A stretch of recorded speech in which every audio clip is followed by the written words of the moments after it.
secara hukum positif presiden boleh kampanye. Kayak, Orang kampanye itu kan memihak. Ya, ini cuman supaya jelas. Iya, jelas. Itu anak haram konstitusi. Antara keadilan dan kepastian hukum. Itu dua hal yang agak sulit mau didamaikan. Nah, menjelang hari-hari terakhir, waktu itu Pak Prabowo mengatakan tinggal ada 3 calon. Satu dari luar Jawa, satu dari Jawa Barat, satu dari Jawa Timur. Itu kan 3 nama. Pak Jokowi juga kan awal-awal jadi presiden, ya, pidato pun agak kaku. Ya. Nah, tapi sekarang ini Pak Mahfud mengatakan ya akan mundur, tinggal mencari waktu yang tepat begitu. Waktunya ini kapan? Kita nggak tahu. Orang bilang mesti ditanya pada Pak Mahfud sendiri kapan gitu. Apa sah orang jadi jaksa agung dengan ditepuk-tepuk begini? Pak Lecce bilang sah, gitu. Tapi itu di Republik Mimpi, katanya. Lebih baik saya mati dengan pedang terhunus. Saya lawan Kejaksaan Agung.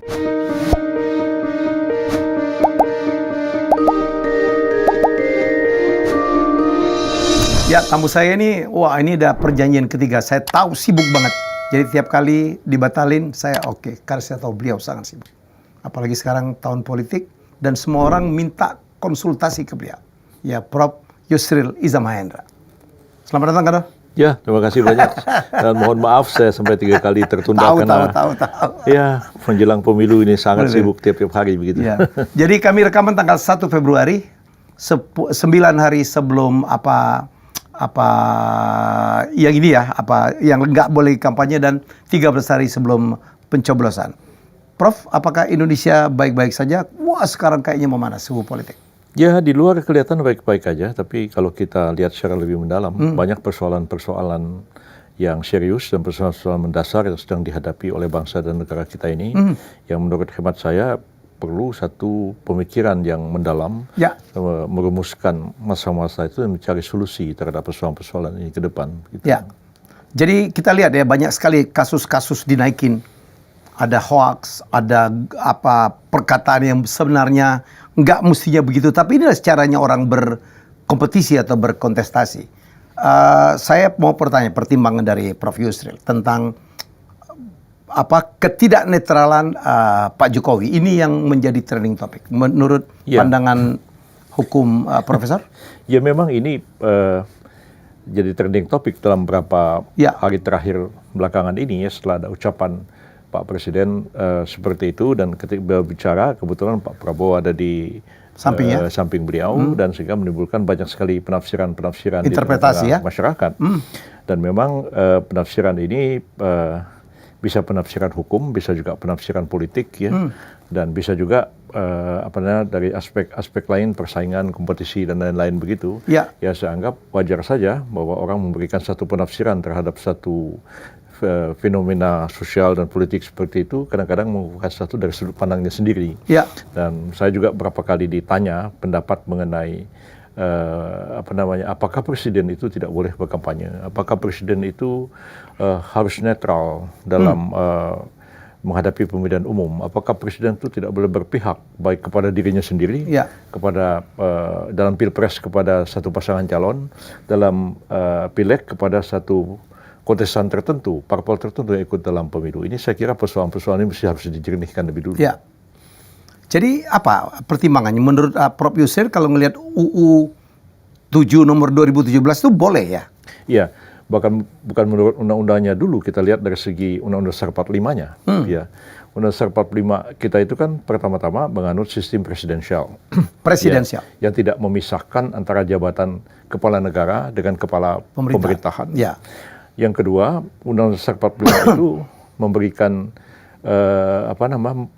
mengatur bahwa masa jabatan presiden itu 5 tahun, dan sudah itu dapat dipilih kembali untuk 5 tahun berikutnya, dan sudah itu selesai.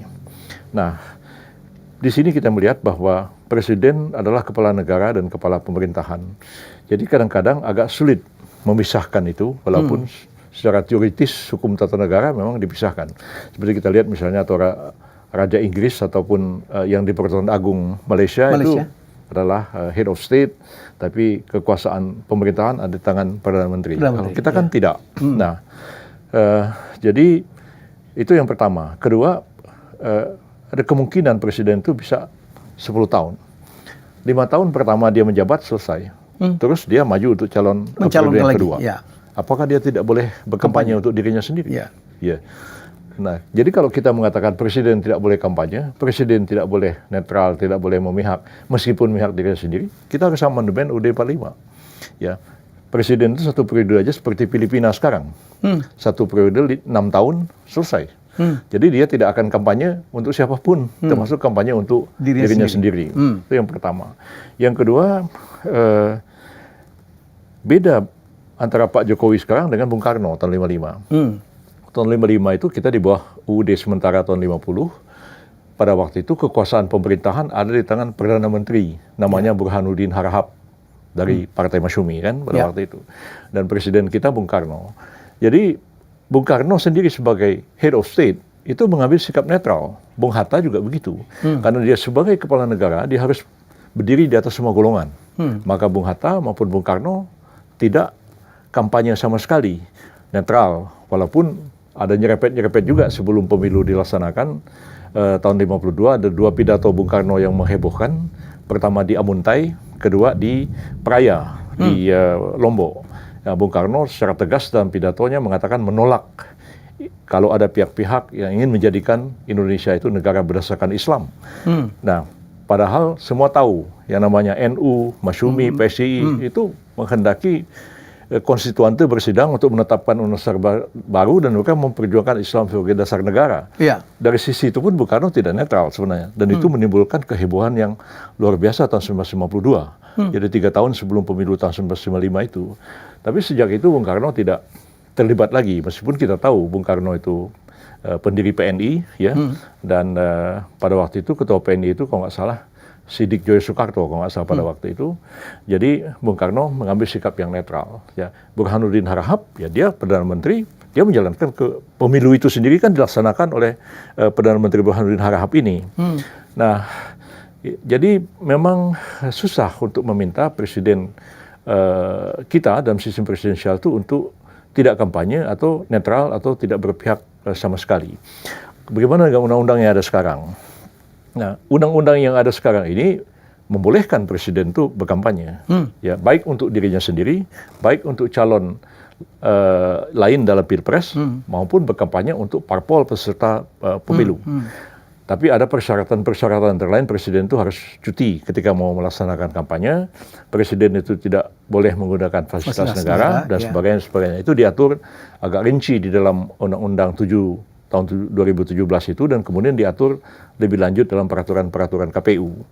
Jadi kalau kita bicara undang-undang sebagai hukum positif yang harus kita jalankan, maka undang-undangnya mengatakan seperti itu. Bahwa ada yang berdalih mengatakan, oh tidak etis presiden ikut ini. Ya, kadang-kadang soal etis itu begini ya. Minta maaf saya ini belajar filsafat. Saya ini jadi mengajar mata kuliah juga dulu namanya itu filsafat hukum ya. Jadi norma itu memang ada macam-macam ya. Yang paling tinggi itu disebut norma etik ya. Norma etik itu intinya adalah norma keadilan. Makanya ahli-ahli hukum Islam mengatakan bahwa inti syariah adalah al-adalah, adalah keadilan. Nah, jadi norma keadilan itu sebenarnya adalah norma-norma yang mendasar dalam kehidupan manusia, tidak diciptakan oleh manusia, tidak dinyatakan kapan berlaku, kapan dicabut, tapi dia inherent dengan manusia selama dia itu adalah manusia. Karena itu Immanuel Kant, seorang filsuf Jerman, mengatakan bahwa norma etik itu adalah on the Zolt nicht. Jadi sesuatu yang mesti dan tidak bisa tidak, kecuali mesti demikian. Jangan membunuh, jangan mencuri, nah, jangan merampok, jangan menganiaya. Itu Ten Commandment-nya Nabi Musa di dalam kitab Taurat mengatakan seperti diulang juga oleh Al-Quran. Orang Jawa ada molimo dan segala macam. Itu norma mendasar yang disebut dengan norma moral dan itu dibahas dalam satu bidang filsafat yang namanya etika. Etika adalah filsafat tentang moral, membicarakan norma-norma fundamental.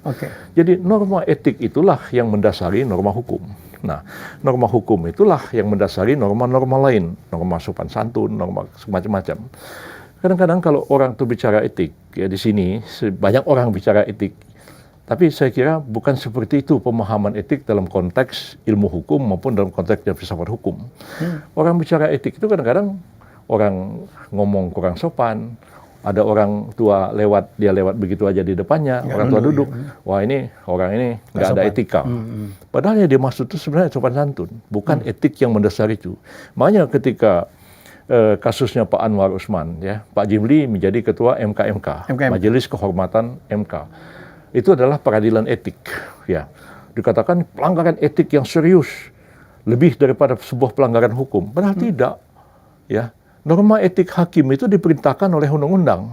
Norma etik bahwa advokat itu harus merumuskan kode etik. Itu perintah undang-undang. Bahwa KPK itu harus merumuskan kode etik yang dirumuskan oleh Dewan Pengawas Dewasnya KPK. Kalau satu norma diperintahkan oleh sebuah undang-undang, bagaimana kita bisa mengatakan adalah norma yang lebih tinggi daripada konstitusi?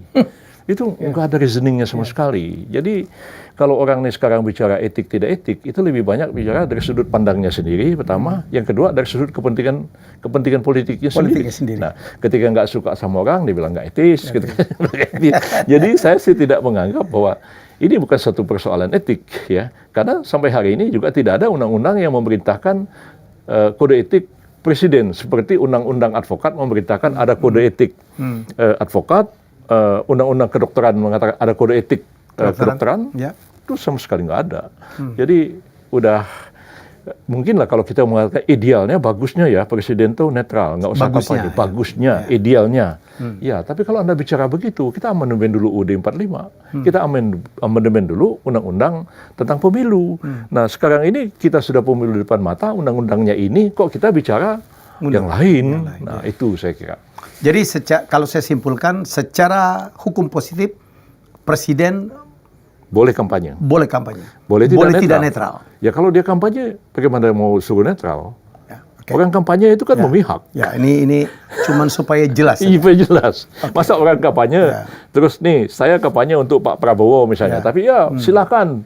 Pak Ganjar bagus, Pak Mahfud bagus, Anda mau pilih yang mana silahkan, saya netral. Loh, Anda ini TKN-nya Prabowo atau TKN-nya siapa? Kan begitu kan? Menjadi sangat runcing karena salah satu kandidat cawapres adalah putranya presiden. Ya. Itu yang, wah, sampai sekarang saya googling itu anak haram konstitusi, istilah itu masih muncul tuh, Prof? Ini sebenarnya kalau ditarik mundur, karena tidak mungkin hilang nih, yang masalah persoalan keputusan MK yang mengabulkan usia dipermudah itu, menurut Prof itu gimana sih untuk supaya kita bisa jernih gitu melihatnya? Iya, pertama kalau kita lihat ini sebagai satu putusan pengadilan, ya, putusan MK itu final dan mengikat, tidak bisa banding, tidak bisa kasasi lagi. Ya, putusan itu harus dijalankan dan harus dipatuhi oleh semua pihak. Bahwa ada orang tidak suka dengan putusan itu, orang mengkritik putusan itu. Saya sendiri pun sering tidak sependapat dengan Mahkamah Konstitusi. Tapi saya mengatakan ya, memang pendapat saya seperti ini. Bisa juga saya eksaminasi putusan pengadilan itu. Tapi kan hasil eksaminasi itu kan hanya untuk kepentingan akademik. Ya, moga-moga lain kali ya diperhatikan ini pendapat para guru besar mengenai persoalan ini. Eksaminasi namanya ya. Eksaminasi putusan pengadilan. Tapi kan pandangan politik, kesepakatan politik, hasil kesepakatan para akademisi dalam eksaminasi itu sama sekali tidak menggugurkan putusan pengadilan tadi.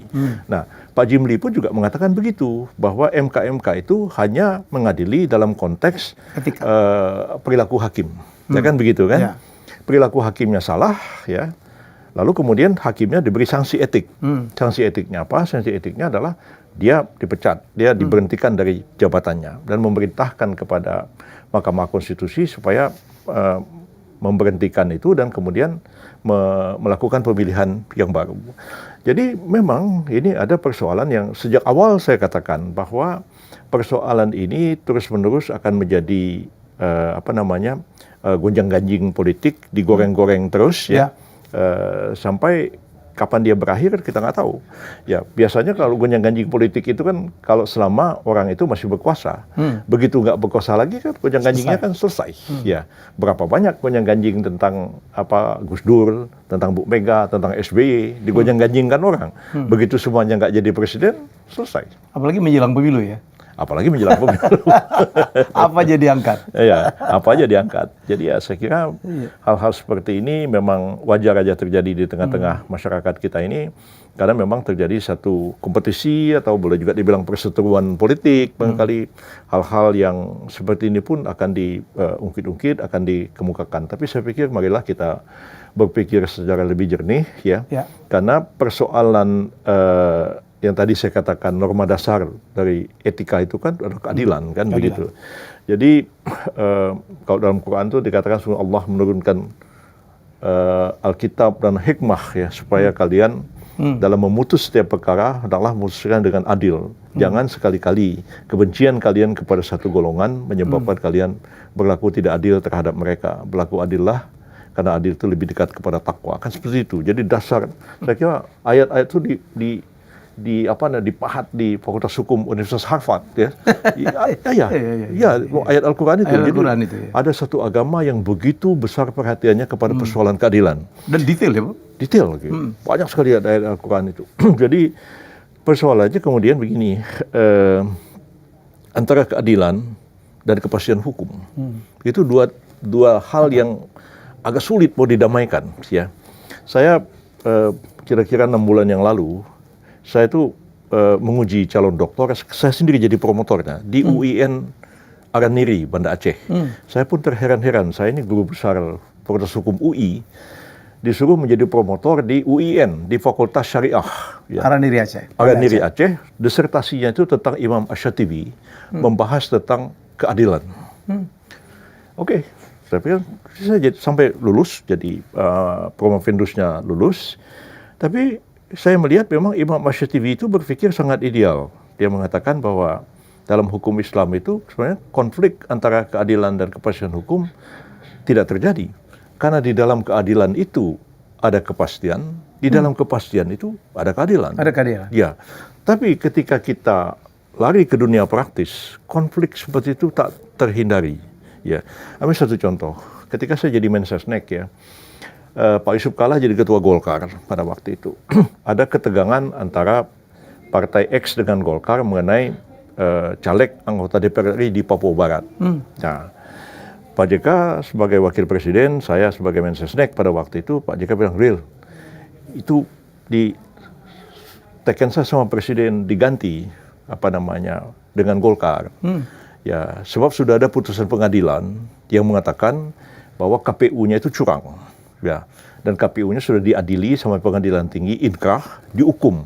Nah, bahwa dia betul melakukan kecurangan. Jadi harusnya menang ya Golkar dong, katanya Pak Yusuf. Saya bilang, Pak Yusuf gini, perkara ini dulunya sudah diadili di MK antara Partai X dengan Golkar. Dan putusan MK mengatakan Partai X itu yang menang. Maka dilantiklah dia menjadi anggota DPR.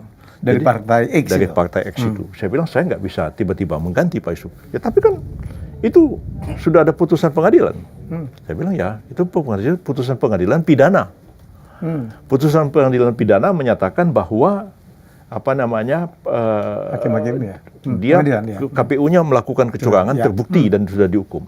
Tapi putusan pidana tidak menggugurkan putusan Mahkamah Konstitusi yang mengatakan bahwa yang menang itu adalah Partai X. Saya bilang di sini, ya tapi itu tidak adil, kata Pak JK. Betul. Saya bilang, disinilah konflik antara ketidakadilan dengan kepastian hukum. Nah, kalau kita itu menjadi pejabat pemerintah, kita mau tidak mau, mana yang harus didulukan? Saya lebih mendulukan kepastian hukum. Nah, walaupun ketidakadilan itu orang pasti ngomel, maki-maki kita sampai kapanpun. Tapi saya pikir kepastian hukum harus dilakukan. Kalau sekiranya kemarin putusan MK yang meloloskan yang memberi peluang lah kepada Pak Gibran itu untuk maju sebagai calon wakil presiden, yaitu tentang batas usia calon wakil presiden itu, calon wakil presiden lah, ya kan, boleh di bawah 40 tahun. Nah, asalkan yang bersangkutan itu pernah atau sedang menduduki jabatan yang dipilih melalui pemilihan umum termasuk pilkada. Nah, putusan itu saya sendiri mengatakan dari awal, putusan itu kontroversial. Saya akui. Oh iya, saya bicara terang-terangan. Ini putusan kontroversial dan akan terus menjadi gonjang-ganjing politik ya sampai waktu yang kita tidak tahu sampai kapan. Nah, tapi saya bilang sebagai sebuah keputusan hukum, ya mana yang harus kita dulukan? Yang kita dulukan kepastian hukumnya. Ya. Kalau tidak kan ini barang nggak jalan. Adilnya belakangan. Terus pemilu tertunda segala macam. Dan kalau pemilu itu sampai tertunda gara-gara perdebatan ini, akibatnya kan bisa terjadi constitutional crisis. Ya. Masa jabatan presiden lewat 5 tahun, DPD lewat, ya. Pas tanggal 20 Oktober 2024 belum ada presiden baru, negaranya dalam keadaan chaos. Ya, bisa terjadi perebutan kekuasaan. Nah, saya bilang kalau keadaan seperti itu ditanya pada saya, Anda mendahulukan keadilan atau mendahulukan kepastian hukum? Saya jawab, saya dahulukan kepastian hukum. Soal keadilan, ayo kita berdebat. Tapi kepastian hukum harus ditempuh. Kalau enggak, kita nggak bisa menyelamatkan negara. Jadi kita bukan orang yang berteori di kampus, baca buku-buku filsafat segala macam. Kita menghadapi kenyataan. Barangkali itu uniknya saya, barangkali ya, karena saya tidak hanya teori. Ya, saya mengajar di kampus, saya belajar hukum, belajar filsafat segala macam. Tapi saya juga terlibat dalam ngurusin negara ini. Jadi saya, bahkan saya tidak hanya bicara teori, saya prakteknya seperti ini, harus pecahkan persoalan ini gitu. Ini bukan karena Prof. Yusril ada di pihak 02 sekarang, partainya ada di situ. Enggak. Semula sih kan saya dukung Pak Prabowo, bahkan saya mau maju calon wakil presiden. Semua orang tahu, ya kan? Semua orang tahu. Saya Erick Thohir udah disebut-sebut namanya kan.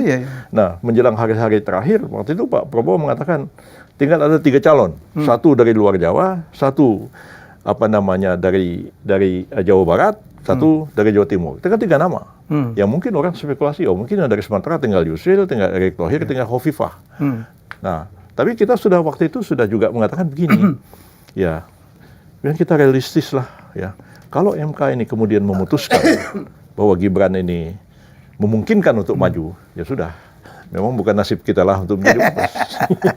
Jadi saya pikir kita udah, saya pun menahan diri juga ya kalau saya ngikuti loh, mestinya kan saya bisa maju, tapi kan saya udah realistis saja. Jadi saya kemudian setelah itu saya mengatakan ini putusan sah ya, final dan binding. Ya Pak Gibran silakan maju.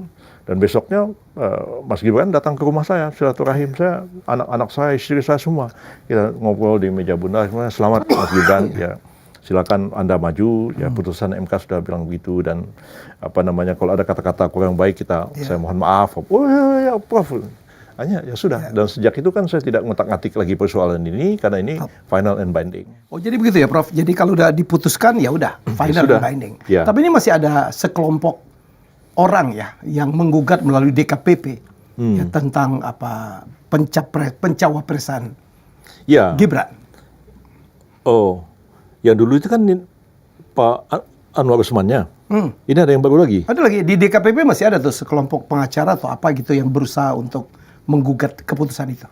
Oh iya. Saya kira sih jalan terus saja. Kita menghormati mereka yang berbeda pendapat dan kemudian menempuh jalur hukum kan. Yeah.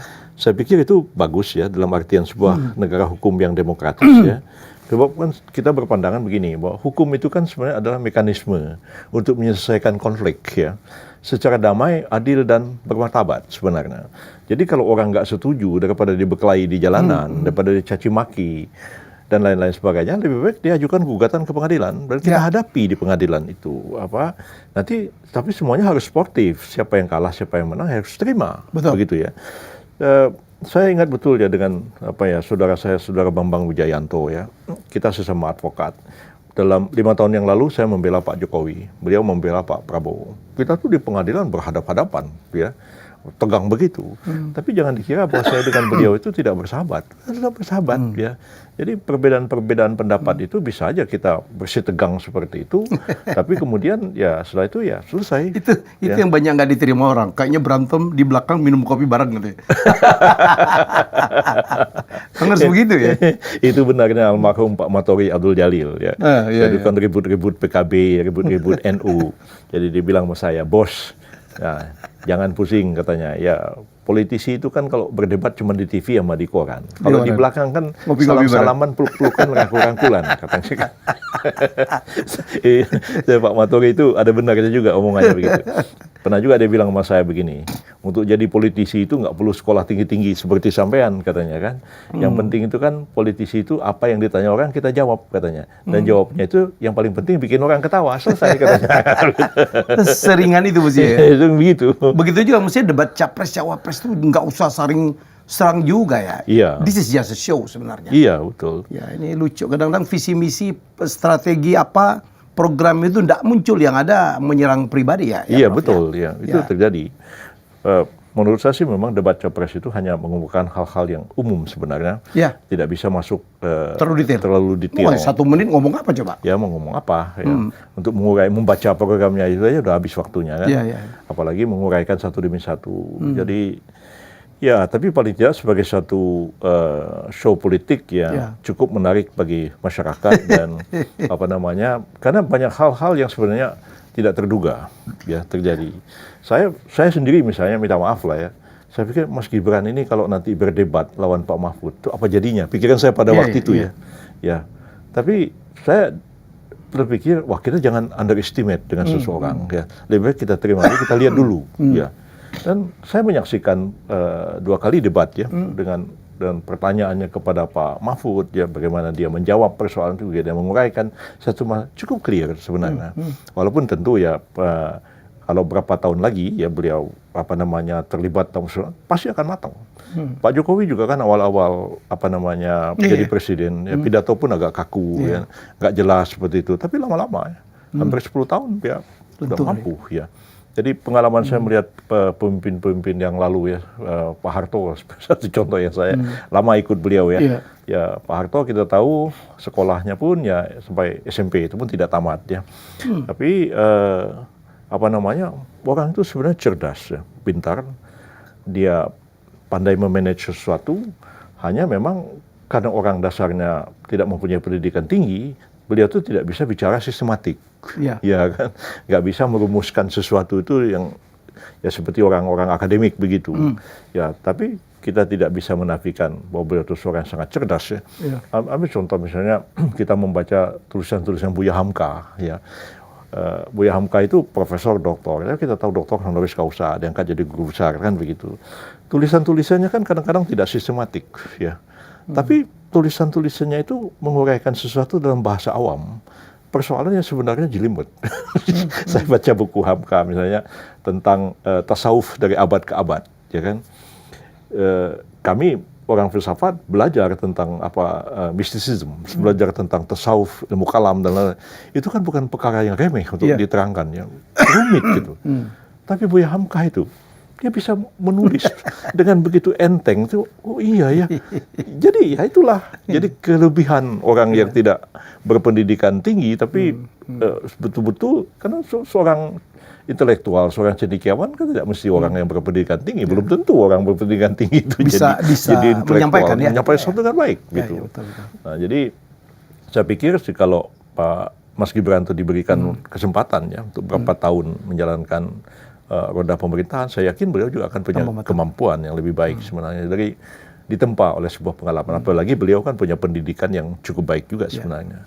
Hanya masalah usia dan pengalaman aja yang kurang. Prof, komentar dong tentang wacana mundurnya Prof. Mahfud. Iya, jadi undang-undang kita sekarang lagi-lagi itu menteri dan lain-lain itu tidak mesti mundur kalau dia menjadi calon presiden. Kalau dulu undang-undang yang lama, menteri yang menjadi calon anggota DPR pun harus mundur kan? Ya, seperti Pak Yasona Lawli dulu mundur karena memang undang-undang tidak memungkinkan. Waktu dia menyalon DPR ya? Iya, mencalon anggota DPR. Nah, sekarang ini menteri yang menjadi calon presiden atau wakil presiden tidak harus mundur. Nah, kalau dulu yang agak rumit mengatakan semua harus mundur kecuali presiden dan wakil presiden, karena kan akan ada kerumitan tersendiri itu kalau harus mundur. Nah, jadi dibolehkan asal minta cuti, dan itulah yang terjadi sekarang. Pak Mahfud, Pak Prabowo sama-sama calon ya. Kalau Pak Ganjar sudah habis jabatannya sebagai gubernur kan, kemudian ya hanya minta cuti, tidak mau mengundurkan diri. Nah, tapi sekarang ini Pak Mahfud mengatakan ya akan mundur tinggal mencari waktu yang tepat begitu. Waktunya ini kapan? Kita nggak tahu. Orang bilang mesti ditanya pada Pak Mahfud sendiri kapan. Ya kabarnya beliau mau mundur setelah debat capres selesai gitu ya. Jadi kan sudah dekat sekali dengan masa pencoblosan ini. Kalau misalnya itu sudah hanya terjadi satu putaran, misalnya kan sudah tidak begitu banyak artinya. Kecuali misalnya ada putaran kedua, mungkin lebih bermakna. Jadi ya kita pulangkanlah kepada pribadi masing-masing, karena memang undang-undang membolehkan mereka tidak mundur, tidak mengharuskan mereka mundur. Jadi kalau misalnya Pak Mahfud mundur, ya Pak Prabowo ya terserah beliau. Beliau bisa mundur, bisa juga tidak, kan? Karena memang tidak ada keharusan undang-undang untuk itu. Saya dengar rumor katanya kalau Prof Mahfud mundur, Prof Yusril yang dari dulu rumor-rumornya begitu, dan saya berkali-kali dan yang pertama saya nggak mau jawab. Saya bilang apa ya, rumor-rumor seperti ini nggak jelas dari mana sumbernya. Dan udah sering dirumorkan tapi nggak jadi juga. Prof Yusril lebih dari pantas untuk menjadi Menko Polhukam, dan bukan jabatan kementerian pertama juga ya? Iya, mula-mula kan saya dulu Menteri Hukum dan Perundang-undangan kan. Terus jadi Menteri Kehakiman dan HAM kan. Ya. Terus baru Mensesnek, jadi udah berapa kali tiba-tiba. Ya, nggak tahu. Tapi kok nggak tua-tua ya Prof Yusril? Kamu muda, saya pikir Highlander ini. Orang banyak dengan gayanya, sepatu, ya gitu. Ya itu karena apa, lingkungan ya. Istri saya, anak-anak saya kadang-kadang dulu sering saya dibeliin celana sama anak-anak. Ya. Terus? Nah, jadi anak-anak saya beliin celana ya ada lubang-lubang sini. Pernah dipakai? Pada saya yang kecil dulu suka sekali Mickey Mouse. Jadi dibilang sama ibunya. Oh ya, dulu pernah pakai Mickey Mouse di jalan-jalan ya? Jadi anak saya kecil itu bilang sama ibunya, Bapak mestinya pakai baju begini. Dibelikanlah saya satu. Lalu dikritik sama kelompoknya Ahok. Kalau nggak salah waktu itu ke pasar mana gitu ya? Iya, saya sendiri nggak menyadari karena memang anak saya kan senang lihat saya pakai baju begitu. Jadi ya kadang-kadang seperti itu juga. Jadi ya pikir-pikir nih gimana secara alamiah menghambat supaya jangan cepat-cepat upaya menghambat usia. Menghambat aja, tapi sepatu memang harus begini ya? Nggak bisa dihindari juga. Sepatu saya pikir, wah Prof Yusril itu saya berapa kali ketemu sepatunya ganti-ganti dan model-model begini. Luar biasa. Nggak main film lagi nih? Wah udah. Saya tuh kalau suruh main film lagi itu pertama udah kurang waktu ya. Kedua saya nggak tahan sama bencong. Kenapa yang make-up itu? Make-up-nya itu. Apalagi pada waktu itu kan produsernya dari Thailand kan. Jadi yang cenggo itu ya? Iya, anunya itu make-up-nya itu ya begitu, yang dari orang Thailand itu yang bisa Ladyboy 7-8 orang gitu kan. Takut terpengaruh. Ini orang kok tua tapi ganteng banget. Prof Yusril itu pernah nggak sih orang, wah ini Prof Yusril kalau membela kasus pasti menang. Pernah kalah nggak sih? Oh, berapa kali kalah juga. Iya, berapa kali kalah juga. Dan itu wajar. Ya, saya di Mahkamah Konstitusi berapa kali saya ditolak permohonan saya justru ketika saya membela PBB. Ya, pertama kan saya menentang tentang threshold. Ya, saya anggap threshold itu bertentangan dengan konstitusi. Saya uji di MK kalah, 2 kali kita kalah. Nah, jadi hal seperti itu bisa terjadi. Kadang-kadang saya pernah menguji satu peraturan pemerintah di Mahkamah Agung juga ditolak oleh Mahkamah Agung. Begitupun kadang-kadang saya membela kasus pidana, ya. Ada yang kadang-kadang dianggap orang di luar dugaan, seperti saya membela Pak Syafruddin Temenggung, ya, Kepala BPPN pada waktu itu. Ya. Yang dihadap tuh KPK waktu Bang Syaf, ya. Nah, dan akhirnya sampai di Mahkamah Agung kan dinyatakan onslah. Jadi perbuatannya ada, tapi bukan tindak pidana. Nah, hanya itu satu-satunya. Tapi begitu ada beberapa, mungkin 3-4 kasus tindak pidana korupsi yang saya bela, itu malah kalah kita. Nah, yang agak di luar dugaan tuh kasusnya Pak Syafruddin Temenggung aja.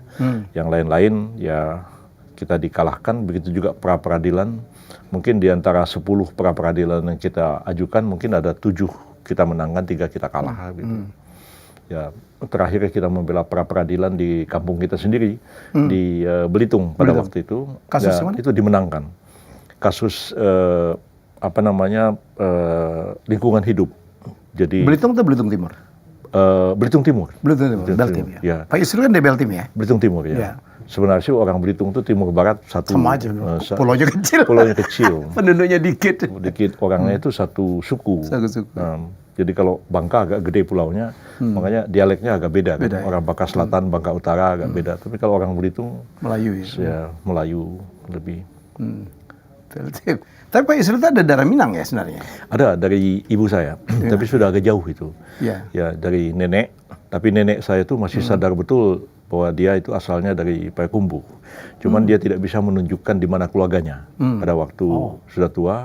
Jadi belakangan ibu saya dan saya itu mencari keluarganya di Payakumbuh dan akhirnya bertemu di satu kampung lah di Payakumbuh, dan sebagian dari keluarganya itu sudah pindah ke Kabupaten Kampar. Kampar Riau. Di Bangkinang. Bangkinang, Ya, Riau, ya. di Bangkinang. Jadi ya akhirnya bersatu lagi. Tapi kalau bapak saya orang Melayu betul. Lahir di Belitung. Belitung. Iya. Jadi kalau ibu saya itu susah mencari keluarga, tapi kalau bapak saya mungkin barangkali dia bangsawan gitu ya. Jadi punya silsilah yang agak jelas begitu. Jadi kalau saya lihat Belitung tuh ya, pulau kecil, orangnya dikit tapi melawan-melawan tuh ya. Ada Prof. Yusril, ada Ahok, ada Tan Malaka ya. Aidit. Aidit ya, DN Bukan DN Tan Aidit. Malaka, DN Aidit. Dipo Nusantara Aidit. Iya. Ahmad namanya, Ahmad Aidit. Ada Aidit dulu Pak saya, Aidit. bukan Tan Malaka ya. Ya. Dia memang orang, boleh dibilang orang asli situ, dia bukan Minang. Jadi apa namanya, keluarga Aidit itu bukan juga Arab, itu Melayu situ. Melayu kan? Iya, Melayu situ. Kenapa itu? Mungkin ada tradisi minum kopi, kan suka minum kopi kan? Banyak warung kopi di Manggar, di mana-mana. Iya, itu karena pengaruh Cina sebenarnya. Iya, jadi orang Cina itu kan sudah ada di Pulau Belitung itu sejak abad 13. Ya, mereka sudah ada kelenteng-kelentengnya. Tapi makin banyak mereka datang setelah Belanda membawa buruh-buruh dari ketika membuka pertambangan untuk menambang timah. Nah, jadi kebiasaan orang-orang Cina itu berpengaruh juga pada orang Melayu, nongkrong, minum kopi, segala macam. Ngobrol apapun di situ. Ya? Apapun dari dunia sampai akhirat diomongkan di situ. Saya waktu masih SMP ingat ada kepala negeri, kepala negeri itu kalau di Minangkabau kepala nagari ya. Kepala nagari. Ya. Samping camat ada kepala negeri. Kades ya. Bukan, dia di atas dia. Oh, di atas lagi. Di atas. Jadi kepala negeri itu di atas kepala desa di bawah camat. Pasiran. Ya, lebih kurang begitu. Pasiran. Jadi saya itu datang ke kantor kepala negeri itu mau naikkan surat.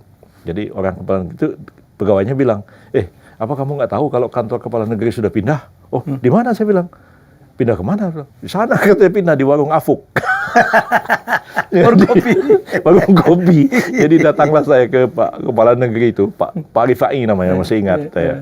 Pak Rifai, jadi saya bilang, Pak ini mau tekan, mana suratnya? Sambil main catur, minum kopi, ada suratnya teken. Ini saya balik lagi ke kantor untuk dicap. Oh, ada di sini capnya kan. Dikeluarin, di stempel langsung gitu. Jadi sampai sebegitu rupa. Jadi ternyata ada warung yang saya bilang warung Afuk itu, kakek saya suka minum kopi di situ. Bapak saya pun, saya pun kalau pulang ke minum kopi. Jadi yang warung kopi saya, katanya, Pak Yusril, ternyata kita ini ya minum kopi udah 3 keturunan, udah 3 generasi katanya. Dan sampai sekarang warung kopinya masih seperti itu. Iya. Manggar. Kota 1000 warung kopi. 1000 warung itu kopi. makap itu. Iya. Aku udah bilang berarti makap itu enggak. Padahal nggak ada 1000. Nggak ada 1000. Kayak Pulau Seribu juga kan. Nggak sampai 1000. Gunung Sewu juga nggak 1000. Kan? Iyalah. Lawang Sewu nggak sampai 1000. Jadi memang bangsa Indonesia memang keturunan makap. Kalau Dolok 1000 kan. Orang Batak. Orang Batak. Prof, dari sekian banyak kemenangan-kemenangan Anda dalam beracara, yang mana yang paling mengesankan atau berarti untuk seorang Prof. Yusril? Ketika saya menguji undang-undang tentang Kejaksaan Agung, itu yang memang banyak diingat oleh orang ya pada waktu itu. Jadi saya menganggap bahwa Jaksa Agung itu tidak sah pada waktu itu. Oh, yang itu ya, kasusnya Basiliari? Masih Hendarman Supanji. Hendarman Supanji, ya, oke. Tapi saya bisa melakukan itu karena saya punya legal standing. Saya dinyatakan tersangka oleh Kejaksaan Agung. Jadi saya mau diperiksa, Nah, teman-teman advokat kan solider, Pak Magdir Ismail, almarhum Muhammad Assegaf, Teguh Samudra dan lain-lain. Datang, gimana ini, Yusril? Ya, mau datang besok? Saya datang lah. Saya bilang, lu cari mati gitu. Lu datang di kerangkeng langsung Kejaksaan Agung. Tenang aja, saya bilang kan. Jadi pagi-pagi saya di hotel di Jalan Mahakam. Jadi udah kumpul, datanglah Assegaf. Dia bilang saya, ini bener-bener nih Pak Yusril, Anda mau melawan? Iya, saya bilang. Udah gila katanya. Saya bilang, gini, saya bilang, Ami, manggilnya kan Ami. Gini Mi, saya bilang ya, saya ini ya, daripada mati kayak tikus diceburin di comberan, lebih baik saya mati dengan pedang terhunus. Saya lawan Kejaksaan Agung. Gila, kita rame-rame. Langsung saya ditanya sama almarhum Armin Shah sebagai direktur penyidikan. Dia tanya macam-macam, minta nama, alamat, itu. Saya tanya, begini ya, saudara Armin Shah ya, sebelum Anda ini jadi direktur penyidikan diangkat sama siapa? Diangkat sama Jaksa Agung. Jaksa Agungnya siapa? Hendarman Supanji. Okay. Sebelum Anda tanya saya mau tanya, Jaksa Agung itu sah atau tidak? Kalau Anda jawab sah, saya jawab pertanyaan Anda. Tapi kalau Jaksa Agungnya tidak sah, Anda nggak berwenang untuk memeriksa saya. Bahkan Anda pun bisa saya persoalkan. Anda jadi direktur ini diangkat oleh Jaksa Agung yang tidak sah. Bisa aja saya ambil contoh begini. Kalau saya naik motor nih, di stop sama polisi. Saya tanya polisi itu, Anda ini polisi beneran atau polisi gadungan? Ya. Kalau dia tunjukkan bukti-bukti dia polisi, tapi kalau dia polisi gadungan, hak apa dia mau memeriksa saya? Makanya Anda jawab dulu. Kalau enggak, saya akan jawab. Tetap dikasih pertanyaan 40. Saya akan jawab pertanyaan ini kalau Jaksa Agungnya sah. Kalau tidak, tunda dulu. Terus. Konsisten. Hanya saya tinggalin Jaksa Agung, kunci itu, pintu Kejaksaan Agung itu. Di pintu, kita ambil besi, kita pukul. Datang wartawan penuh kan. Nah, yang lucu, Assegaf. Dia ngomong, buka itu, gembok itu. Ya, istri saya mau melahirkan sekarang, saya harus cepat-cepat pulang. Kata Assegaf kan. Besok dia cerita sama saya, mati saya katanya. Datang ke rumah saya, damprat sama istri saya. Istri saya nggak sadar, saya ngomong gitu, disiarin TV secara langsung. Saya kenal beliau, lucu banget orangnya. Lucu banget Assegaf. Tapi memang akhirnya kita rusakin pintu, kita keluar. Kita keluar dan saya mengatakan, sekarang Hendarman bilang, kalau Yusril mengatakan saya tidak sah, ayo kita buktikan di pengadilan. Saya bilang, saya ini sedikit-sedikit saya preman Betawi juga. Ente jual, aneh beli. Saya bilang, kita lawan di pengadilan. Besok saya lawan di MK. Kalah mereka. Dari mana ketidaksahan Jaksa Agung waktu itu, Pak Prof? Begini, Jaksa Agung itu kan anggota kabinet. Ya, pertama dipahami, undang-undang kejaksaan itu kan saya yang nyusun. Saya yang bawa ikut nyusun lah. Saya yang mewakili pemerintah, Presiden membahas undang-undang kejaksaan itu sampai selesai. Jadi kan saya hafal A sampai Z. Nah, di situ ya Jaksa Agung itu disebut berapa jabat lamanya. Dalam draft kita bilang 5 tahun. Pansusnya itu dipimpin sama Andi Matalata. Andi Matalata bertanya, Menteri Kehakiman, ya Jaksa Agung itu anggota kabinet atau bukan? Saya bilang selama ini anggota kabinet. Dari zaman Pak Harto sampai sekarang Jaksa Agung itu anggota kabinet. Dikatakan bagian dari kabinet lah ya, anggota kabinet. Mengangkat, saya bilang ya, mengangkat misalnya Andi Galip ya sebagai Jaksa Agung Republik Indonesia dengan status setingkat Menteri Negara. Itu mengangkat Faisal Tanjung sebagai Panglima TNI berkedudukan sebagai setingkat Menteri Negara.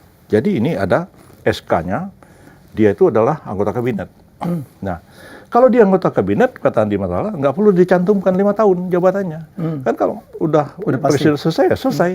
Hanya kita sepakat, tidak dicantumkan berapa jabatannya, berapa masa jabatannya. Jadi, singkat cerita, kabinet SBY itu di tengah jalan, Jaksa Agung kan Abdurrahman Saleh. Ya, digantilah sama si Hendarman Supanji. Nah, jadi Hendarman Supanji itu PAW antar waktu menggantikan si Abdurrahman Saleh. Abdurrahman Saleh. Okay. Sampai akhir masa jabatan SBY yang pertama. Jabatan SBY yang kedua dilantiklah anggota kabinet yang baru. Jaksa Agung tidak ada dilantik. Nah, diteruskan. tidak ada dilantik. Dilantik ya. Nah, lantas pernah ditanya sama DPR, Pak Hendarman, Bapak itu dilantik nggak sebagai Jaksa Agung? Untuk jabatan yang baru? DPR. Ya, DPR ya. Karena dia tuh jadi Jaksa Agung langsung tanpa pernah dilantik, tanpa ada SK. Nah, katanya ya saya begini, kata Hendarman waktu itu. Setelah selesai pelantikan kabinet, salam-salaman. Terus Pak SBY, ya tepuk-tepuk bahu saya. Pak Hendarman, Bapak tetap Jaksa Agung ya? Ya, saya pikir ya saya tetap Jaksa Agung, kata Hendarman. Itu yang saya lawan di MK. Dan saya ingat tuh Pak Laica Marzuki, Profesor Laica Marzuki dihadirkan sebagai ahli. Saksi ahli. Ya. Ditanya sama MK, apa sah orang jadi Jaksa Agung dengan ditepuk-tepuk begini? Pak Laica bilang, sah. Hah? Gitu. Tapi itu di Republik Mimpi, katanya. Terus dia menerangkan apanya Amts dan Amtsdragers. Jadi Amts itu jabatan, Amtsdrager jadi orang yang mengisi jabatan itu. Dia bilang orang mengisi jabatan harus dengan besluit. Nah, bahasa Belandanya begitu, harus dengan surat pengangkatan. Hendarman Supandji itu diangkat sebagai Jaksa Agung di kabinet pertama sebagai PAW. Kabinet kedua dia tidak ada SK-nya dan tidak pernah dilantik. Berarti dia illegal. Dan setelah berdebat panjang di situ, MK memutuskan bahwa Jaksa Agung itu tidak sah. Dan Pak Mahfud pada waktu itu lihat jam.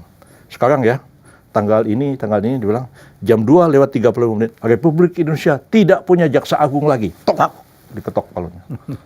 Sore itu saya challenge SBY. Berhentikan Hendarman itu. Kalau enggak, saya bilang, tidak akan hadap. Terus saya bertemu Pak SBY. Saya bilang, Pak, ya, saya ini kalau mau melawan presiden, saya nggak perlu bawa 1.000 orang. Saya bilang, saya sendiri aja yang ngelawan. Buat apa bawa massa 10.000? Saya sendiri bisa menjatuhkan presiden kok. Saya bilang, dengan cara saya lihat Jaksa Agung saya jatuhin. Masih Denny Indrayana nih, masih bela-belain dengan Pak Sudi, macam-macam. Akhirnya ya, saya datang ke Pak SBY. Ya, saya ngomong Pak SBY pada waktu itu, berhentikan atau tidak? Kalau tidak, saya akan melawan presiden dengan cara saya sendiri. Besoknya diberhentikan. Itu kemenangan terbesar itu seorang. Saya pikir ya itu saya nggak bisa lupa peristiwa itu. Ya, jadi dan membuat saya tertawa itu besoknya itu ada karikatur di Rakyat Merdeka. Karikaturnya itu ada Hendarman lagi tidur, dibangunin sama istrinya karena Pak kerja dong, udah jam sekian. Ya, jadi jawabnya, Bapak harus kerja. Wong saya bukan Jaksa Agung lagi. Jadi itu ada karikaturnya itu. Saya kalau baca itu ketawa saya melihat begitu. Jadi saya pikir ya, saya bukan mau menyombongkan diri, tapi saya merasa saya diperlakukan dengan cara yang semena-mena. Dan saya pikir ya, memang saya harus hadapi. Dan kadang-kadang saya juga banyak orang lain yang juga diperlakukan semena-mena, minta bela sama saya. Kadang-kadang saya membela orang itu udah nggak terpikir lagi keselamatan saya sendiri kadang-kadang. Itu terjadi dalam banyak hal. Jadi kadang-kadang saya dikoreksi juga oleh keluarga, kok sampai sebegitu kamu membela orang gitu. Setelah itu kan orang yang kamu bela kan lupa sama kamu. Ya memang itu terjadi juga. Sekarang law firm-nya Pak, Iza ini Iza. Tetap berjalan? Tetap berjalan. Yang pegang anak-anak sekarang? Anak-anak saya juga masih terlibat dan ada 2 anak saya yang laki yang sarjana hukum, ada anak saya yang perempuan yang menangani manajemen dari law firm itu. Walaupun kemarin Kenya dan Yuri dan ada Ali Reza yang paling kecil juga terlibat sekarang. Dulu dia semua dari UI tiga-tiganya ya. Reza setelah tamat dari proses hukum UI dia kuliah di Monash University. Setelah itu balik kemudian dia jadi lawyer juga. Tapi Yuri sama Reza Yuri sedang nulis disertasi PhD sekarang. Jadi saya pikir ya anak-anak harus belajar lebih banyak lah. Jadi saya menggait mereka untuk bisa, walaupun saya sendiri ya nggak pernah bilang mana anaknya kamu sekolah hukum, nggak pernah, enggak. Iya, saya nggak bilang kamu sekolah apa itu terserah aja kalian. Mau jadi seniman aja kalau maunya silakan aja saya bilang. Ya, tapi ya anehnya malah kok belajar hukum juga. Kecuali Kenya dia belajar komunikasi. Tapi baliknya ke law firm juga. Saya bertemu kali Kenya berapa kali di Remnas, saya bilang ini luar biasa. Saya pikir dia lawyer ya. Bukan. Enggak Om, sekolahnya dia menangani ini komunikasi. Iya, memang tidak mudah mempertahankan law firm itu ya. Apalagi kita sudah berapa kali juga. Pertama waktu saya dulu dinyatakan tersangka oleh Kejaksaan Agung ya, sempat hampir drop ya. Saya ingat pada waktu itu Dubes Jepang sempat nanya sama adik saya Yusron, dia bilang gimana ini nasib Pak Yusril ya, kita banyak pihak Jepang mempertanyakan beliau ini gimana sekarang setelah dinyatakan tersangka ini. Jadi ya saya bilang ya itulah, kalau saya tersangka orang tentu akan tanya ya bagaimana dia bisa membela orang lain, dia sendiri juga ditersangkakan. Jadi saya bilang saya harus tunjukkan bahwa saya harus bisa membela diri, saya bilang gitu. Yang kedua ya kemarin ketika ada badai COVID ya selama lebih 2 tahun, law firm itu juga jalannya terseok-seok. Saya kira banyak law firm mengalami hal yang sama. Jadi saya pun juga terpaksa agak mengecilkan law firm kita yang dulu ada di 2 tempat di Jakarta ya, di Kota Kasablanka sama di SCBD. Sekarang ini yang masih full jalan adalah yang di Kota Kasablanka, yang di SCBD. Berapa lawyer? Yang di Kota Kasablanka dihentikan kegiatannya karena memang. Berapa lawyer semua punya? Kalau sekarang mungkin ada sekitar 16-an kali. 16-an. Cukup ya? Cukup lah. Saya pernah kantor Pak Yusril dulu yang di Kartika Chandra ya? Yang di... Kalau nggak salah ya? Iya, saya dengan Kak Anwar Fuadi. Yang penuh dengan lukisan-lukisan. Oh iya, betul. Wow, seleranya Pak Yusril tentang lukisan. Banyak lukisan, banyak keramik. Banyak keramik. Ya, sekarang pun juga jadi bingung juga saya mau di mana mau menyimpan koleksi-koleksi yang ya ada itu. Bikin museum kayak Fadlizon dong sih. Iya, tapi kalau buku-buku dan lain-lain itu saya sudah sepakat dengan Fakultas Hukum UI untuk dihibahkanlah ke fakultas dan mereka juga menyediakan satu lantai yang cukup besar di gedung baru untuk menghimpun koleksi buku-buku itu, karena tidak buku-buku itu bukan punya saya seluruhnya. Ada juga beberapa banyak buku itu punya Profesor Osman Ralibi yang dulu diserahkan ke saya waktu beliau meninggal. Ada juga sebagian buku Pak Muhammad Natsir yang diberikan ke saya dan Pak Muhammad Rum juga ada diserahkan. Jadi banyak sekali dokumen-dokumen masa lalu kita seperti dokumen Rumroyen, dokumen ada di ada Bapak, ya? Beberapa perundingan di KMB. Itu ada catatan-catatan yang barangkali bisa jadi untuk orang mau research bidang sejarah begitu. Oke, Prof. Wow, hampir 1 jam kita. Oke. Mungkin ada closing statement ya barangkali. Ya. Anda kan idola banyak orang ya. Terima kasih banyak saya sudah diberikan kesempatan untuk diwawancarai pada sore hari ini.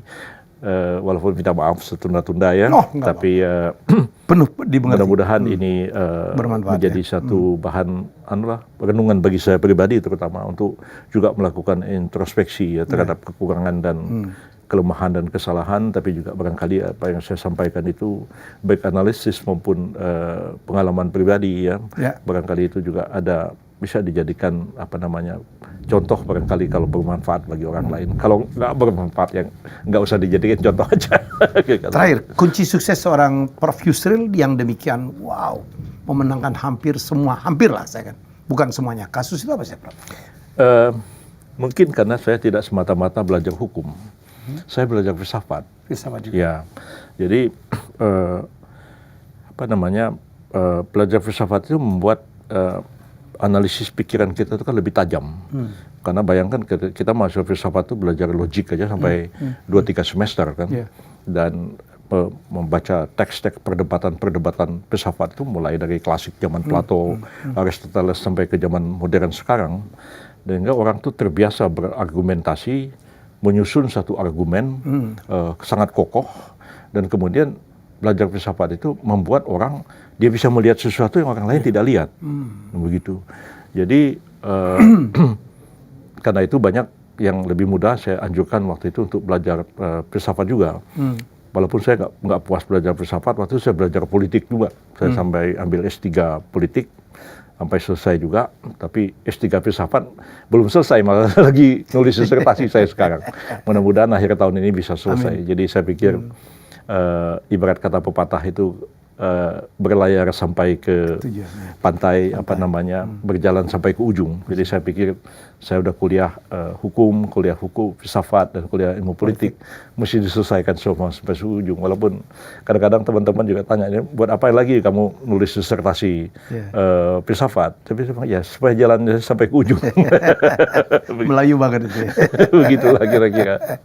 Tapi menurut saya ya, banyak orang pintar, banyak orang hebat, tetapi ya cara menyampaikan itu menjadi satu persoalan juga. Dan Prof. Yusril itu kalau ngomong, wow, metafornya, analoginya, dan apa ya, orang gampang mengerti, itu udah gampang ya, orang gampang mencerna. Saya pikir kehebatan seorang Prof. Yusril adalah delivery dalam komunikasi.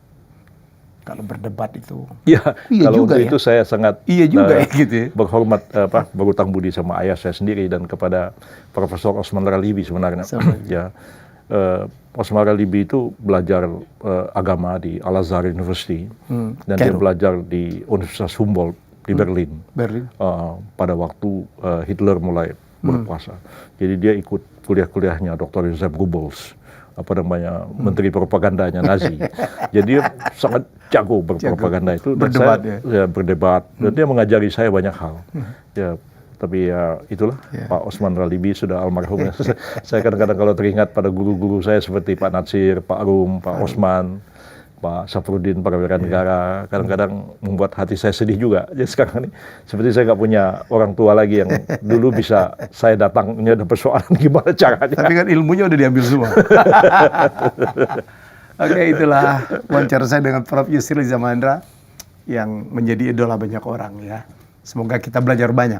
Kalau beliau mendapatkan kedudukan dan kemasyhuran ini melalui sebuah proses belajar yang sangat panjang. Ya, jangan pernah berhenti belajar. Beliau aja, saya nggak mau nanya usianya, Anda nebak-nebak isinya. Yang penting Highlander nih orang, nggak menua dari dulu. Malah tamu muda tapi masih terus belajar. Kita jumpa dengan tamu hebat saya selanjutnya. Bye-bye. Terima kasih, Pak. Yuk, baik, sama-sama. Terima kasih sudah menonton Helmi Bicara. Jangan lupa untuk like, komen, share, dan subscribe.